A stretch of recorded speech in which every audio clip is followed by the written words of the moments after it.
again. And today I have with me Dr. Hani Ashok. She is the Senior Consultant and HOD in the Department of ENT and Head and Neck Surgery. Welcome to the session, ma'am. Thank you. Well, she is here today to talk about hearing loss and hearing aids. So any questions with regards to those, covering every aspect of it, she's gonna answer. Ma'am, if you could just throw some light in terms of what is the, in fact, why do we have chosen this topic and what's the entire spectrum of this topic which we have chosen? Okay. Good afternoon, everybody. So, hearing loss is a very common condition which we face all throughout from childhood to adulthood and in elderly. So, even when we say that in childhood, some children are born deaf. So, there can be congenital anomalies, or during birth, if there's any complication, also children can have hearing loss. So that's usually sensory neural hearing loss, meaning that the nerve is weak.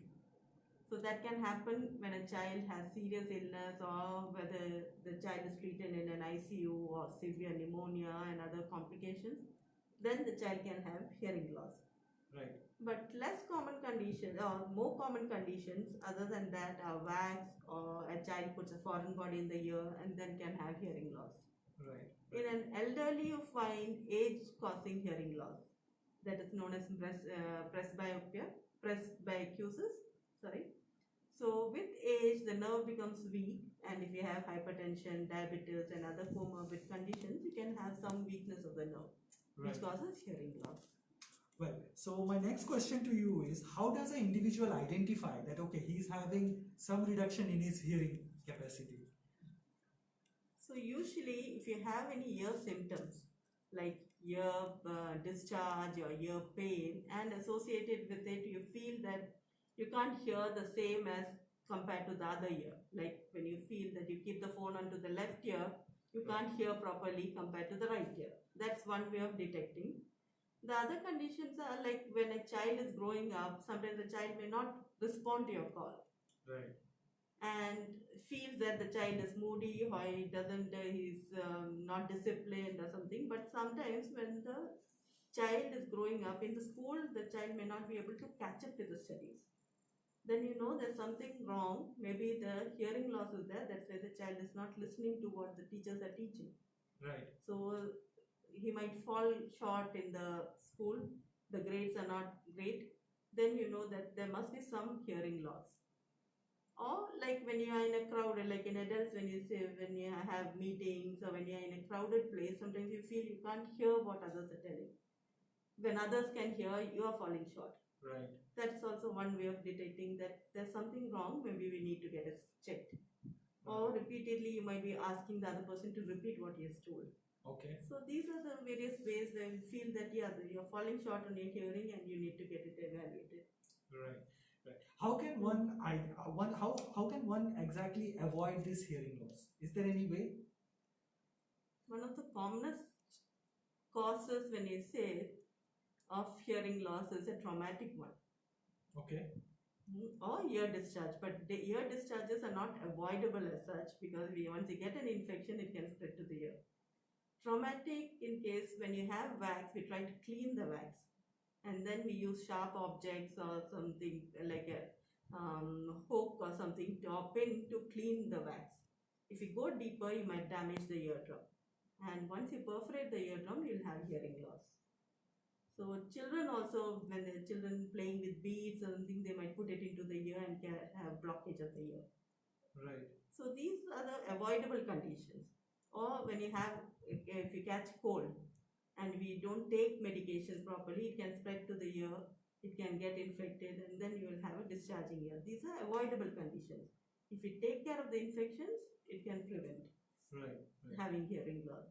One other condition is occupational cause of hearing loss, where when you're working in factories or you're exposed to mines where there's loud noise. Yes. Factories where there's high machinery, heavy machinery which is there. So if the sound levels are very high, you should wear earmuffs. Okay. Okay. So if you're not using earmuffs, then your ear gets damaged. The nerve gets damaged, which is a permanent hearing loss. Permanent. Right? Permanent hearing Is loss. it reversible? No. It is irreversible. It is reversible. So you have to take care of these conditions and use earmuffs or earplugs so that you're not continuously exposed to these high level sounds, which Okay. can cause permanent damage. Coming to earphones and headphones, now that's become a trend within the working generation and college going people. What would you suggest them? Can that also contribute to loss of hearing? Yeah, we have seen an increase in hearing loss or ear related problems since the COVID times, where most of the people are working from home. Children are doing online classes where they're continuously exposed to or using headphones and earphones. Right. So it's not the earphones or the headphones really causing it, it's the volume or the sound level which is which we have to take into consideration. So if you keep the volume very high, then it is going to damage your nerve cells. So when you look at your the ear, we have three parts: the outer ear, the middle ear, and the inner ear. So inner ear is the area where we have the nerve cells, and these are very delicate nerve cells. So stating that there are some hair cells, what you call the inner hair cells, which have fine fibers on top of it, like cilia, what you call. Right. These move when the air currents or the fluid currents pass into the ear when you hear. Right. So if there's a very loud sound, the sound gets transmitted from the waveforms to electrical currents. And when it's a very high level of sound, the measure what we take is a sound pressure level. If it's very high, it causes some shearing effect on these nerves, and that is going to damage the nerve permanently.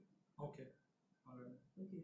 So if you are keeping high levels of the volume of sound, then constantly the ear is bombarded with that sound, and if we listen to the decibels above 85 decibels for about 8 hours in a day, it can permanently damage your nerve cells. Okay. Okay. So that's what you have to keep into consideration.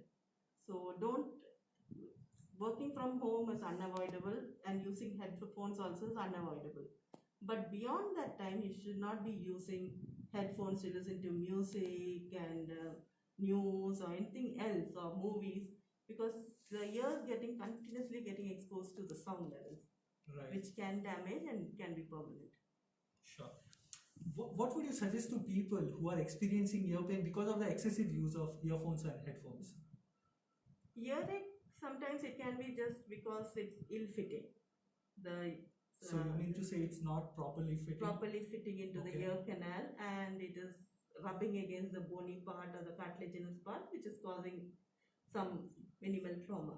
Right. Sometimes it can happen that the sound levels are high and the muscles which are there in the ear starts contracting hard to protect the ear.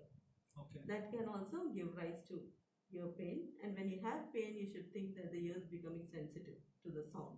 Okay. So it's better to reduce the exposure of sound and also reduce the volume. The other thing also, one more thing I would add is, because constantly when you're putting the headphones, the air inside, it becomes like the moisture is retained in the ear canal, and fungus starts growing. Okay. So the incidence of fungal infections of the ear also has increased over the last 1 year, 1.5 years.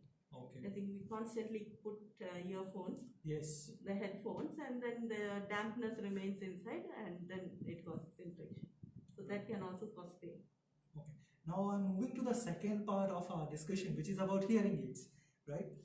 How does a hearing aid actually help when we are talking about hearing loss? So hearing aids, mainly in a basic term, when you say, it is an amplifier. So the hearing aids have three parts basically: a microphone, which will then amplify the sound, and then it is delivered into the ear. So when you have hearing loss, we usually do a pure tone audiometry. That is a hearing test which will help us detect what type of hearing loss we have. It's a conductive hearing loss, or whether the nerve is damaged. And when the nerve is damaged, usually we give a hearing aid.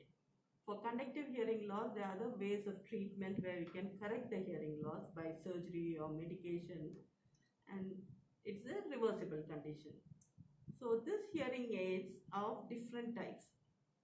So mainly it will amplify certain sounds or certain frequencies which you have lost, so that that frequency can be heard clearly. Okay. So So it can that be is only used. after investigation one can define which is a perfect Hearing aid, hearing that aid you for need. that individual. Hmm. So it's not that one shoe fits for all. No. So you have to be individually customized. Okay. So Then it's just it not makes just a that benefit. somebody can just go into a pharmacy or can order No. online.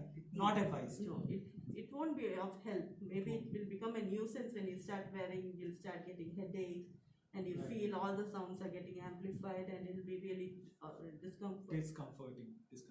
Is one hearing aid enough for an individual, or how does it work? Or both the ears require? Ideally, you need 2 hearing aids. Okay. For both the ears. What happens is these hearing aids, we program the hearing aids according to the loss. Like I said, depending upon the frequency levels or how much of hearing loss is there, we have to program it individually. So when you use in one ear, if you have bilateral hearing loss, then only one ear you will be able to hear. So when a person is studying or going out, like crossing the road, he will be hearing only from one side. Then it becomes difficult to locate where the sound is coming from.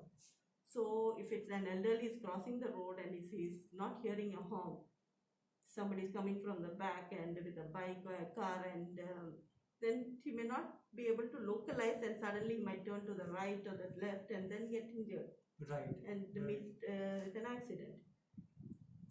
And if you look at children when they're studying, if they're not getting binaural hearing, that is bilaterally, if they're not hearing properly, their orientation, the growth, the adaptability, everything changes. Right. So that way, both side if you use, that's the best. But sometimes for elderly, we prescribe only from one side. Okay. Because for them, it becomes difficult to adapt to a new device which has been given. So we give them one. Once they are used to that, we give another one. Okay. But ideally, it's better to use two. Both. Right. For how long should one use hearing aids in a day? So what's the prescribed hour? Ideally, it should be used all throughout the day when you are awake and you are functioning. Okay. Because it will help. Like it's like specs. When you wake up, you wear a spec so that you can see things clearly. Right. So in a similar way, when you wear hearing aid, you can hear properly. But then once you wake up and you're not using too much of your audibility, you can leave your hearing aid without using it. Once you wash up, you take bath, and then you can wear. Okay. And specifically for children, it should be used throughout the day, because their brain growth, their development depends upon the amount of input they get. Right. So in younger age group, it should be used throughout the day. In an elderly, if they want to relax and they feel that the hearing aid is a nuisance, they can just keep it aside for some time and use whenever they're going out or meeting others. And so that's it, the hearing aid will help. Sure. Is it possible that somebody who's on hearing aid, after some time he takes off because he gets cured from it? No. If it's a nerve deafness, you are dependent on it. For throughout the life? Throughout the life. It's not that you're dependent, but you'll need it. Because the nerve is weak and it's not going to recover. Okay. So you'll need a hearing aid. So it is safe to say somebody who's on a hearing aid may require it for the rest of his life? Yeah, will require it for the rest of the life. You might have to program it again, depending upon the hearing loss, but he'll need the hearing aid for sure. Well, we have come toward the end of this session, but before I leave you, if you could give some very quick tips on ear care to our viewers, that'll be great. The basic care what you can do is, one thing is not to use cotton buds on a regular basis. Okay. The more you use, you're going to rub the skin on a daily basis, which will cause thickening of the skin, there will be irritation, pigmentation, and it will get infected. Okay. The other thing is, you're removing the oil from the surface of the skin. So the skin becomes itchy and you're bound to use the earbuds again. Okay. So it becomes like a routine. Chronic kind of a thing. Yeah, and then it becomes an infection. Okay. So then it becomes difficult for you to come out of it. Okay. And it leads to narrowing of the ear canal and infections. So not to use cotton buds on a regular basis, that's one thing. Okay. Also, wax formation increase if you are using the cotton bud. Okay. Wax can come out easily. That's a natural process that wax, once it gets collected, the skin of the ear canal has a tendency to push it out. Release it. Okay. Okay. So naturally it will get cleansed when you're taking bath, washing yourself. Right. So we don't have to remove it. Sure. Unless it's getting impacted in some when the wax production is more, then it has to be removed. Or you use drops to dissolve that and it will come out. Comes out as a liquid, semi-liquid kind it's of. liquid. But then daily using it, it's not good. Or you can use a wet towel to clean it. Right. Perfect. So this is one of the commonest condition which you find and think we should be careful of. Sure. And also the use of headphones and earphones and not to keep it very loud. Right. Well, thank you so much, ma'am, for your time, and thank you all who could join us for this session. We'll come back again with another informative session for you all. Till then, thank you so much.